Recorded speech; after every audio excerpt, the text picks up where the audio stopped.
අද්විතීය 200 Mbps speed එකකින් ශ්‍රී ලංකාවේ වේගවත්ම සහ පුළුල්තම හෝම් බ්‍රෝඩ්බෑන්ඩ් සම්බන්ධතාවය වන SLT Mobitel දේශයේ ෆයිබර් බලවේගය ඔබත් අදම අත්විඳින්න. හරිම සුදුයි.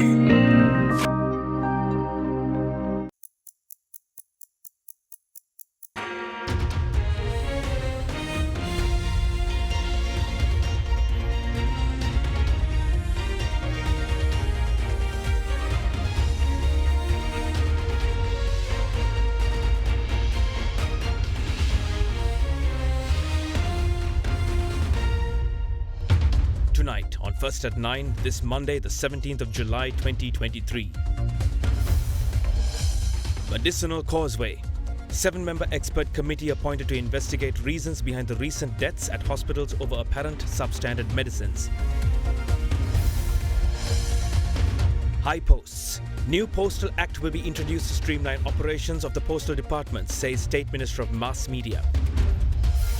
Alliance Finance මෙතුරු රන්නයි සේවාවෙන් රන් පවුම්කට රුපියල් 1,70,000ක ඉහළ අතිකාරමක්. ඔබේ විශ්වාසය දිනු සෙන්සුරයින් දැන් ළඟමැති ෆාමසියෙන් ලබාගත හැක. This is AdaDerana First at 9, live from Studio 24 in Colombo. Good evening and a warm welcome to today's edition of AdaDerana's English News First at 9. I'm Jonathan Benedict. Let's take a look at our top story for the day. A committee has been appointed to investigate the recent deaths at government hospitals. The purview of this committee will be to investigate the recent spate of deaths, which is suspected to have occurred owing to complications from certain apparent substandard medicines. Health Minister Keheli Rambokwala announced that Dr. Derana English will chair the 7-member committee comprising of experts. The committee, chaired by Dr. Derana English, Director of the Medical Research Institute, was appointed following allegations made by medical sector officials asking the President to intervene after several deaths occurred in state-owned hospitals. Committee members include Professor Chandima Jeevandara, Professor Priyadarshini Galapatti, Dr. Senitha Liyanage, Professor Nitushi Samaranayaka, Professor SSP Varnakulasuriya and Dr. Philip H. Lee. Recently, a 21-year-old girl died while receiving treatment at the Peradeniya Teaching Hospital for indigestion issues. She had been transferred to the facility from the Kothaligoda District Hospital on July 11th. She had shown signs of an allergic reaction after being administered a 1 mg second vial of ceftriaxone. According to earlier reports, she had not shown any signs of an allergic reaction after the first dose was administered. The batch of ceftriaxone used at the Peradeniya Teaching Hospital was withdrawn later. Meanwhile, health professionals raised concerns about another patient who had passed away while receiving medical attention at the Anuradhapura Teaching Hospital on June 28th. The patient was suffering from a lump near the arm and had been administered a drug to produce loss of consciousness. However, he had not regained consciousness and was pronounced dead shortly afterwards. On the 15th of July, 2 other patients who were under medical care at the Kandy National Hospital had developed allergic reactions to the ceftriaxone antibiotic. According to health officials, both patients are recovering well. ඕන කෙනෙකුට කමිටු පත් කරන්න පුළුවන්. නමුත් අවසානයේදී කමිටු වලට සිද්ධ වෙන්නේ මොකද්ද? ඒ කමිටු වල වාර්තාවලට මොකද්ද සිද්ධ වෙන්නේ? ඒ කමිටු වල විශ්වාසනීයත්වය මොකද්ද කියන කාරණා සම්බන්ධයෙන් වඩා වැදගත් වෙනවා රටට තමන්ගේ ඒ සම්බන්ධයෙන් තියෙන නිර්ව්‍යාජභාවය ඔප්පු කරන්න. රාජ්‍ය මහින්දාරිංග සංඝ විදිහට අවධාරණය කරන්නේ මේ සම්බන්ධයෙන් පූර්ණ අපක්ෂපාතී පරීක්ෂණයක් වෙන්න ඕන. However, the Sri Lankan Medical Officers Association urged the public not to panic, but continue to receive medical attention from state hospitals, trusting the free health system in the country. ලබා දෙන ඖෂධ හෝ එන්නත් හෝ මේවායේ ප්‍රමිතිය පිළිබඳ ගැටලුවක් තියෙනවා. ඒක නැතුව නෙවෙයි. නමුත් මේ හැම සිදුවීමක්ම අපිට ඒවට සම්බන්ධ කරන්න බෑ. විසවීමක් නිසා හෝ ඒ වගේම මේ ඖෂධයකට ශරීරයේ ඒ ප්‍රතික්‍රියාව නිසා ඇතිවන මරණයක්ද නැද්ද කියන එක තීරණය කිරීම ඉතාම සංකීර්ණ ක්‍රියාවලියක්. ඒක සරල මරණ පරීක්ෂණයකින් කරන්න බෑ. නමුත් අපිට විශේෂයෙන්ම ජනතාව හැටියට ඒ විශ්වාසය තාම තියාගෙන තමන්ගේ අවශ්‍යතා සඳහා රජයේ රෝහල් වලට යන්න අපේ වෛද්‍යවරු ඒ සඳහා කැප වෙලා ඉන්නවා. ඒ ප්‍රතිකාර ලබලා දෙන්න. කිසිසේත්ම අපේ නිදහස් සෞඛ්‍ය සේවාව පිළිබඳ තියෙන විශ්වාසය නැති කරගත යුතු නැහැ. On the same note, protests took place near some of the national hospitals today over the alleged supply of understandardized medicine by the Ministry of Health to hospitals in the country. This issue comes in the wake of the tragic death of a young woman who passed away after complications arose following speculation that she had suffered an adverse allergic reaction to an administered drug. Several organizations, including the health sector trade unions, carried out protests in front of several hospitals in the country, expressing their objection over the alleged supply of unstandardized medicine to hospitals in Sri Lanka. Protests were carried out in front of hospitals including the National Hospital Colombo, General Hospital of Chilao, as well as the District General Hospital of Matara.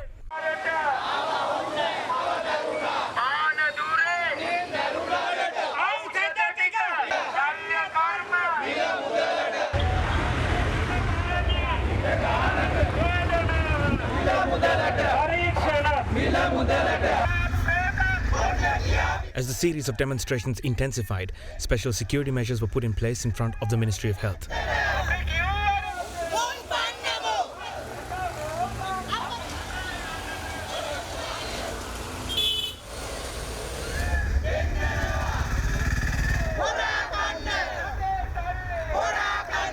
Protesters alleged that the Minister of Health should resign following the untimely death of a young woman who had apparently succumbed to the negative effects of an allergic reaction to a drug. In other news, the State Minister of Mass Media, Jana Balavega, commented on the current status of the Postal Department, emphasising that a new Postal Act is due to be presented in Parliament within the year in order to accelerate the current procedures of the entity. Addressing a press conference today, the State Minister further added that necessary measures will be taken to resolve the gap between the income and expenditure of the Postal Department by the end of next year and to create a Postal Department which no longer depends on the Treasury. අද තැපැල් දෙපාර්තමේන්තුවේ නව්‍ය කරන වැඩපිළිවෙලට සහ නොයෙකුත් කටයුතුවලට විශාල බාධාවක් වෙලා තියෙනවා. මේ තැපැල් කාර්යාලවල ආඥා පනත අලුත් පනතක් තැපැල් දෙපාර්තමේන්තුව තැපැල් කටයුතු සම්බන්ධයෙන් මේ වෙනකොට 80%ක් වැඩ අවසන් කරලා තිබෙනවා. අපි බලාපොරොත්තු වෙනවා අලුත් තැපැල් පනත පාර්ලිමේන්තුවට මේ වර්ෂය තුල ඉදිරිපත් කරලා සම්මත කරගෙන ඉදිරි කටයුතු වේගයෙන් ක්‍රියාත්මක කරගෙන යන්න.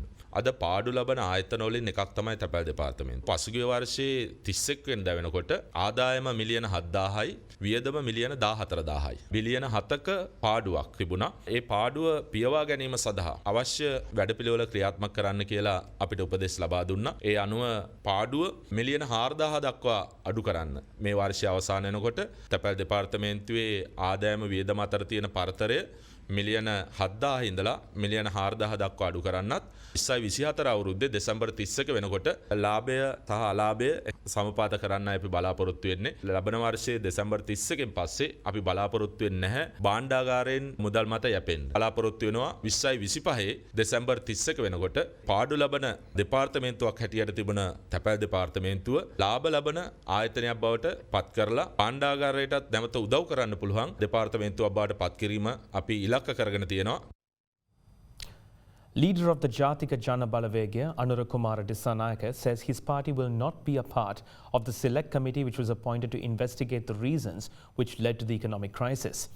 Meanwhile, General Secretary of the Samagi Jana Balavega, Nalin Bandara, said that his party will not let other officials be accused of being contributors to the crisis, while those who made decisions during the time remain protected.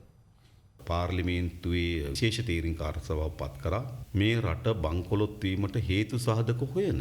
දැන් ඒකේ සභාපතිවරු බවට පත් කළා තියෙන කවුද? සාගර කාර්යවස්තු. ඒතර ඔහු මේ රට බංකොලොත් වෙන අවස්ථාවේදී පාලන බලය හොබවපු පක්ෂයේ මහලේකම්වරයා. මේකට තීන්දුව తీරන ගත්තු අය, මහජනයාගේ ධනෙ හොරකම් කරපු අය, ඒගොල්ලෝ බේරලා වෙන දිශාවකට මේ ආර්ථික අර්බුදේ වග උත්තර කරුව හොයන්න මේ හදන්නේ. විශේෂයෙන්ම මේ රට බංකොලොත් වීම පිළිබඳ අධිකරණයේ නඩුවක් තිබෙනවා. ඒ නඩුව විභාගයට ලක් වෙමින් තිබෙනවා. දැන් පාර්ලිමේන්තුවේ වෙන හේතුවක් හොයලා දෙන්න හදනවා. අනෙක් කවුරු ගියත් තේරීම් කාර්යසභාවට අපි සහභාගී වෙන්නේ නැහැ. කවදාවත් දූෂිතෙකුට දඬුවම් දෙන්නේ නැහැ. මෙම තේරීම් කාරක සභාවේ අරමුණ වෙන්නේ අපේ රටට මෙහෙම වුණේ ඇයි කියලා දැනගන්න. ඒ තේරීම් කාරක සභාව සඳහා දේශපාලන පළපුරුද්දක් ඇති අය පත් කිරීම නෙමෙයි, සත්‍ය සොයා ගැනීම වෙනුවෙන් කැපවෙච්ච අය පත් කිරීම සහ ඒ සම්බන්ධයෙන් හැකියාවක් ඇති අය පත් කිරීම. මේගොල්ලෝ හදනවා මේ රට බංකොලොත් කරුවේ මේ ආණ්ඩුව විතරක් නෙමෙයි ඊටත් වඩා නිලධාරීන් වගේ යුතුයි කියලා. එහෙම හිතන දැනුත් තියෙනවා යම් නිලධාරී දිහා බලපුවා අපිට හිතෙනවා මේ හැමතුරුන්ට එහා ගිහිල්ලා මේ රටේ බංකොලොත් භාවයට දායකුණු නිලධාරීන් ඉන්නවා. හැබැයි එහෙම කියලා මේ නිලධාරීන් පිටම දාන වැඩපිළිවෙලක් අපිට දැන් පේනවා. ඒ නිලධාරීන් විතරක් කොටු කරලා ඒගොල්ලන්ට අත හොද ගන්න අපි දෙන්නේ නැහැ.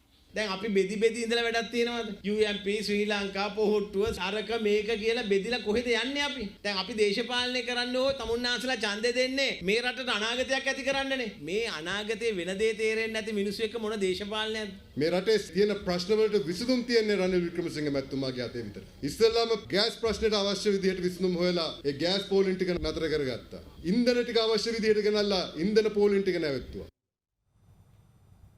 Pakistani Prime Minister Shehbaz Sharif and Sri Lankan President Ranil Wickremesinghe engaged in a telephone conversation today where matters related to the current economic situation of both countries were addressed. The Pakistani Prime Minister tweeted his gratitude to the Sri Lankan President for the support provided to Pakistan with regards to the country's agreement with the International Monetary Fund. He further paid tribute to Sri Lanka for its role in promoting regional peace and development and added that he expects both countries would be able to come out of the economic crisis soon. In response, President Ranil Wickremesinghe congratulated the Pakistani Prime Minister for reaching the staff-level agreement with the IMF and appreciated his words for expressing best wishes towards Sri Lanka. ගොඩමඩ පෙරලි කරන බලපුළුවන්කාරයා මහින්ද්‍රා යුවෝ ටීමෝ වෙතින්. වැඩම ගොඩයි ගොඩම තමයි. ස්වරාජ් tractor ටීමෝ වෙතින්. අපේ ගෙදරත් ආපිකෝ mattress තමයි. මාදිලි රසකින් යුත් මෙට්ටලුවේ ප්‍රමුඛයා. ආපිකෝ mattress සැපනින්දට සැප මෙට්ට.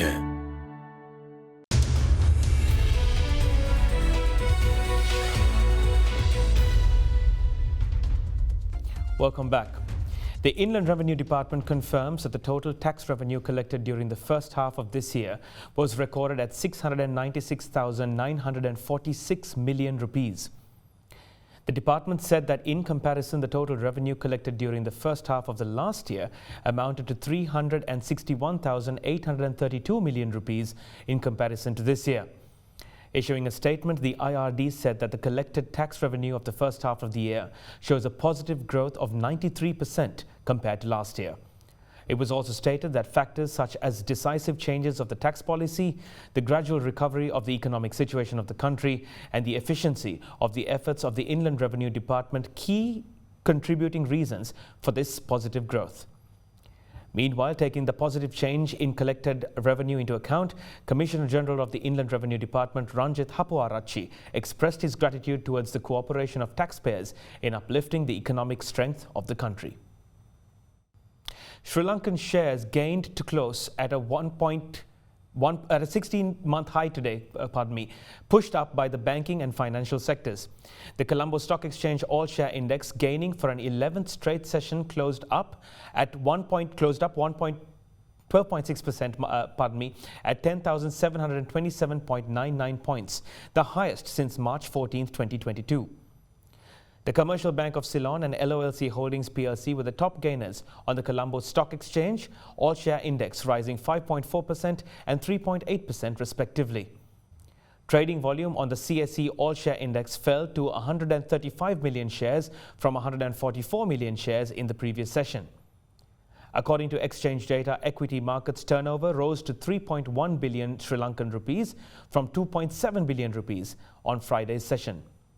The banking sector was the top contributor, while the diversified financial sector was the second highest contributor to market turnover. Foreign investors were net buyers, purchasing stocks worth 262 million rupees, while domestic investors were net sellers, offloading 262 million rupees of shares. Now let's take a look at how the rupee traded against other major currencies during the day.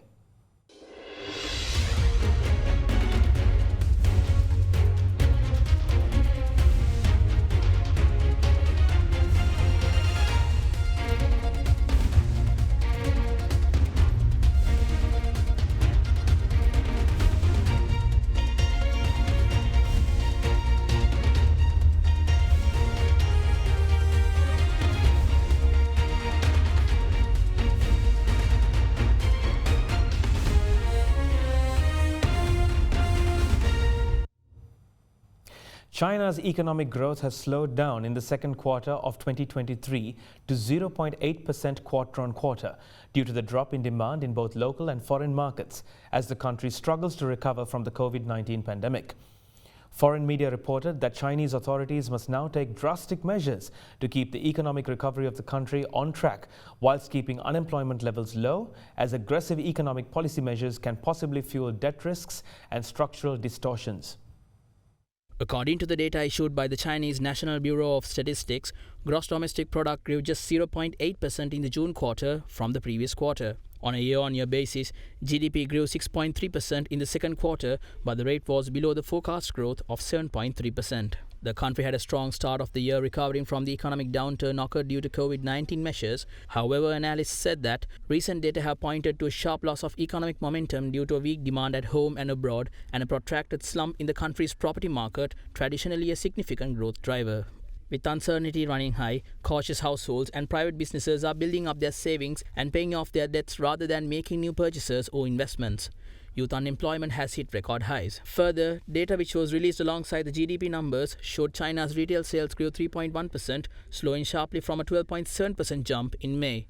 Analysts had expected growth of 3.2%. A report by Reuters said, following the data, economists doubt the country's ability to reach 5% economic growth this year. The weak overall momentum and global recession risks have raised expectations that policymakers will need to do more to show up the world's second biggest economy. Oil dropped by more than 1% today after weaker than expected Chinese economic growth fueled concerns over demands in the world's second biggest oil consumer, while a partial restart of halted Libyan output also pressured prices. Meanwhile, Russian oil exports are expected to decrease from next month onwards as an indication that Moscow is following through its agreement to reduce supply in coordination with Saudi Arabia. Brent crude futures fell 96 cents to $78.91 a barrel, and US West Texas Intermediate crude dropped by 90 cents to $74.52 on a second straight day of losses for both contracts. Oil slightly rose following an alert on Saudi Arabia extending a voluntary output cut. Both benchmarks have increased for 3 consecutive weeks and reached their highest level since April last week as a result of OPEC Plus output restraints and unanticipated outages in Libya and Nigeria. Oil also came under pressure today following the resumption of output at 2 of the 3 Libyan fields which were closed down last week. Output had been halted by a protest against the abduction of a former finance minister. In another sign of tight supplies, Russian oil exports from western ports are set to fall by 100,000 to 200,000 barrels per day next month, a sign that Moscow is making good on a pledge for supply cuts in cooperation with Saudi Arabia. Agriculture Minister Mahinda Amaravira confirmed that 512,000 hectares of paddy have been cultivated in the Yala season as a result of the government's new fertilizer policy. This is a development seen for the first time after a 10-year period. Speaking to the media, the minister said that 80% of Sri Lanka's agricultural production is expected to be produced by 2025 as part of President Ranil Wickremesinghe's strategy towards modernizing the agriculture industry. අපිට පුළුවන්කම ලැබුණා 5,12,000 දක්වා වාර්තාගත විදියට අවුරුදු 10කට පස්සේ වැඩිම වගාකර කන්නේ බවට පත් කරන්න. මේ පෝර ටික දැක්කත් එක්කම ගොවි ජනතාව ගොවි බිමට ප්‍රවේශ වුණා. ඒ වගේම ඒ වෙලාවේ අපි බය නැතුව කිව්වා. ජනාධිපතිතුමත් කිව්වා ලෝක ආහාර අර්බුදයක් එනවා කියලා. ඒක ඇත්ත තත්ත්වයක් තිබුණා අපිට අනතුරු අංගවල තිබුණා. අපිත් කිව්වා. ඒ නිසා තමයි ගොවීන් ඇත්තටම කුඹුරු වලට ගියේ වෙන මොනවත් නෙමේ මේ පෝරෙයි කියන බලාපොරොත්තුවයි. නැත් අපිට තිබුණු අර්බුදකාරී තත්ත්වයේ මැද්දේ हाल मेट्रिक टन ලක්ෂ 8ක් විතර රටට ගේන්නත් සිද්ධ වුණා. ඩොලර් මිලියන 300කට වැඩිය වැය කරා. සත්තාහාර සඳහා තව ඩොලර් මිලියන 100කට වැඩිය වැය කරන්න සිද්ධ වුණා. ඉන්පසුව ඒ කන්නේ අස්වැන්න ඒ වගේම ඊළඟ මාස් කන්නේ අපි ඊට වැඩිය සැලසුම් සහගතව යූරියා සහ බණ්ඩි පෝර දෙකම ගෙනල්ලා ගොවි ජනතාවට වෙනම සහනාධාර මුදල් ලබා දීලා ඉන්ධන සහනයක් ලබා දීලා වෙනම යූරියා ප්‍රමාණයක් කුඩා ගොවීන් සඳහා නොමිලේ ලබා දීලා ඒ වගේම කාබනික පොහොර වගේම අනිකුත් පොහොර ගන්න ගිණුමට සල්ලි දීලා ඒ වගේ ලොකු මුදලක් වැය කළා වගාවක් කරන්න පුළුවන්කම ලැබුණා. In other local news, Sri Lanka's Purchasing Managers Index or PMI for the month of June increased to 47.3 index points from 46.2 a month earlier. However, it indicates a setback in manufacturing activities caused by a global drop in demand. The services sector PMI for the month of June also showed strong growth, recording an index value of 56.7. The Manufacturing Purchasing Managers Index showed a slight increase in June 2023, recording an index value of 47.3.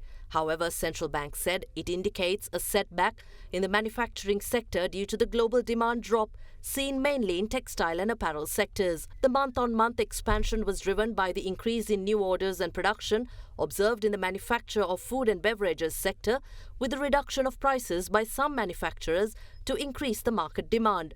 However, employment, stock of purchases and suppliers' delivery times sub-indices also decreased in line with the decline in new orders and production as companies tend to replace only the essential staff and maintain a minimum raw material stock. Suppliers' delivery time remained shortened during the month. However, Central Bank said manufacturing activities for the next 3 months indicated an improvement, anticipating a gradual recovery in economic conditions. On a global level, the manufacturing PMI recorded a value of 48.8 in June, down 0.8 index points from a month earlier. Manufacturing PMIs of India and Singapore improved at slower pace in June 2023. However, manufacturing PMIs of the Eurozone, UK and the United States deteriorated in March 2023 compared to the previous month. In the services sector, PMI increased further, recording an index value of 56.7 in June 2023,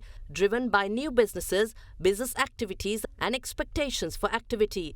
New businesses increased in June 2023 compared to May 2023, mainly in financial services, insurance and professional services subsectors, helped by gradual decrease in market interest rates. Expectations for business activities for the next 3 months remain positive due to anticipated improvements in economic activities driven by policy rate cuts, rupee appreciation and import restriction relaxation. Meanwhile, backlogs of work also decreased at a higher rate during the month.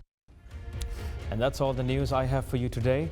Join us again tomorrow on AdaDerana at the same time for a daily roundup of news in Sri Lanka and around the world. For now, I'm Jonathan Benedict wishing you a good night and a blessed Tuesday. For news and information you can trust 24 hours a day, visit AdaDerana.lk.